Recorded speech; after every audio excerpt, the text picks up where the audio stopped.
దేవుడు భూలోకం ఒక్కసారి పారదూశాడు. చూస్తే భూలోకం చెడిపోయి ఉండేను.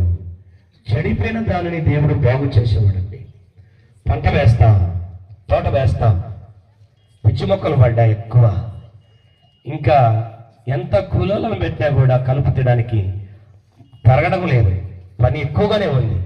లాస్ట్కి రైతు ఏం చేస్తాడు చెప్పండి? ఏం చేస్తాడమ్మా? రాంబాబన్న, అబ్రామన్న, అబ్రామన్న అన్న లేపండి. ఫుల్గా పాపం అలిచిపోయి వచ్చాడు. పిచ్చి మొక్కలు చేత కాదు అని చెప్పేసి ఏం చేస్తాం చెప్పండి? చెడగొడతాం. చెడగొట్టి మళ్ళీ ఏం చేస్తాం? మళ్ళీ దున్నుతాం. ఒక్కసారి కాదు, 2 సార్లు కాదు.